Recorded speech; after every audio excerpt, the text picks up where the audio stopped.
Hi అందరికీ. ఇవాల్టి వీడియోలో నా లంచ్ ఏంటనేది మీకు చూపిస్తాను ఇవాళ. చూసేయండి. నేనైతే టోనా ఫిష్ ఫ్రై చేసుకున్నాను. ప్రోటీన్ అనేది చాలా ఇంపార్టెంట్ కాబట్టి టోనా ఫిష్ ఫ్రై చేసుకున్నాను. ప్రతిరోజు ప్రోటీన్ అనేది కంపల్సరీగా తీసుకోవాలి కదా!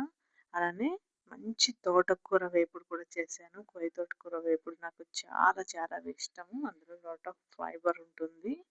అలానే రైస్ వచ్చేసి కీన్వా రైస్, శనగలు కలిపి నేను వండాననమాట. ప్రోటీన్ అనేది మనం ఎక్కువగా తీసుకోవాలి కాబట్టి నేను రైస్‌లో కూడా కొద్దిగా శనగలు యూజ్ చేశాను. కూరల్లో ఎలా అయినా వేసుకోవచ్చు మనం శనగలు కూడా. నేను ఒక క్వాంటిటీ రైస్ తీసుకొని 2 క్వాంటిటీస్ కర్రీస్ ఫిష్ ఇది తీసుకున్నాను. మేమైతే ఇలానే తీసుకుంటాము.